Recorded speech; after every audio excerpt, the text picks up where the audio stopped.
ज्ञान हर व्यक्ति के जीवन का आधार है, लेकिन ये आधार पिछले कुछ सालों से इंडिया के यूथ को और कुछ एक्सपर्ट को कमजोर लग रहा था। और ये बात सच होते भी हमें दिख रही थी, क्योंकि इसका सीधा असर युवाओं के रोजगार पर हो रहा है। बहुत सारे युवा एजुकेट तो है, लेकिन एम्प्लॉयबल नहीं है, और इसका कारण युवा बताते हैं कि हमारे एजुकेशन और एक्चुअल काम करने के तकनीक में बहुत फर्क है। इसी के चलते 29 जुलाई 2020 को केंद्र सरकार ने न्यू नेशनल एजुकेशन पॉलिसी को मंजूरी दी है। इस पॉलिसी को लेकर फिलहाल तो बहुत विवाद चल रहा है, लेकिन इस पॉलिसी के पहले भारत के अब तक की शिक्षा नीति के बारे में थोड़ा जान लेते हैं।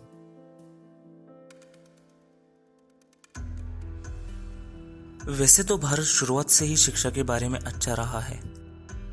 जब नालंदा और तक्षशिला जैसे विश्वविद्यालय भारत में थे और पूरी दुनिया से लोग शिक्षा के लिए भारत आया करते थे। सदियों बाद जब ब्रिटिश भारत पे राज करने लगे तो उन्हें ज्यादा वर्कफोर्स की जरूरत थी, इसलिए उन्होंने सिर्फ विश्वविद्यालय में सुधार किए। लेकिन उनमें से 1882 में आए हंटर कमीशन और 1944 में आए सार्जेंट कमीशन दोनों माइलस्टोन रहे। उन दोनों ही कमीशन ने प्राथमिक शिक्षा पर ध्यान दिया और ज्यादा से ज्यादा लोग शिक्षित बने, इसकी कोशिश की। आजादी के बाद भी हमें नए भारत को बनाने के लिए अच्छे वर्कफोर्स की जरूरत थी, इसलिए 1948-49 में विश्वविद्यालय आयोग स्थापन हुआ, जिसमें ग्रेजुएशन लेवल की बातें की गई। इस आयोग के अध्यक्ष थे डॉक्टर सर्वपल्ली राधाकृष्णन। उसके बाद मुदलियार आयोग आया, जिसमें माध्यमिक शिक्षा पर बात हुई। 1964-66 में भारत का पहला सबसे प्रभावी आयोग आया, जिसमें ज्यादातर शिक्षा के सभी मुद्दों को न्याय दिया। वो आयोग था कोठारी आयोग, जिसमें 10+2+3 फॉर्मूला तैयार किया और एजुकेशन के लिए टेक्निकल बातों पर ध्यान दिया। देश के जीडीपी के 6% खर्च एजुकेशन पर करने के लिए कहा गया। उसके 20 साल बाद 1986 में पहली नेशनल एजुकेशन पॉलिसी आई, जिसमें कंप्यूटर लिटरेसी पर ध्यान दिया। 1986 से 2015 तक शिक्षा के मामले में कुछ ज्यादा प्रोग्रेस हमें देखने नहीं मिला, लेकिन 31 अक्टूबर 2015 को एक समिति गठन की गई, जिसके अध्यक्ष थे TSR सुब्रमण्यम। इस कमेटी ने 2016 में अपनी रिपोर्ट दी।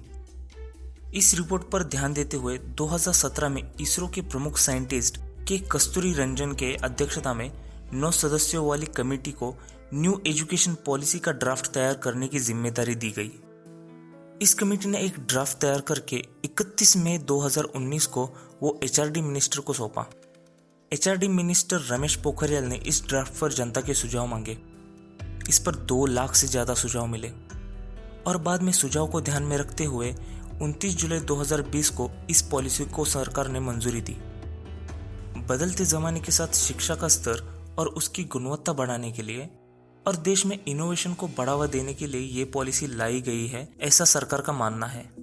पुरानी वाली पॉलिसी और अब की पॉलिसी, इन दोनों में बहुत सारे बदलाव हैं। पहला तो ये है कि कोठारी आयोग वाली रिपोर्ट वाला पैटर्न 10+2 उसे बदलकर अब 5+3+3+4 किया है। इस नई पॉलिसी में बोर्ड एग्जाम के स्वरूप को भी बदल दिया गया है। बोर्ड एग्जाम में स्टूडेंट के क्षमताओं के आकलन पर बात की गई है। इससे कोचिंग सिस्टम का महत्व कम होने में मदद होगी, ऐसा सरकार का मानना है। ग्रेजुएशन लेवल में भी बदलाव किए गए हैं। स्टूडेंट अपने कोर्स में कौन से भी साल में अपना स्ट्रीम चेंज कर सकता है या उसे छोड़ भी सकता है। पहले साल में छोड़ने पर उसे एक सर्टिफिकेट दिया जाएगा, दूसरे साल में छोड़ने के बाद उसे डिप्लोमा दिया जाएगा और तीसरे या चौथे साल के बाद उसे डिग्री दी जाएगी। PhD करने के लिए अब MPhil करने की जरूरत नहीं है। इसी के साथ इस पॉलिसी में सरकार एजुकेशन पर GDP का 6% खर्च करेगी, ऐसा भी बताया गया है। उसके साथ ही HRD मिनिस्ट्री का नाम बदलकर अब एजुकेशन मिनिस्ट्री किया गया है।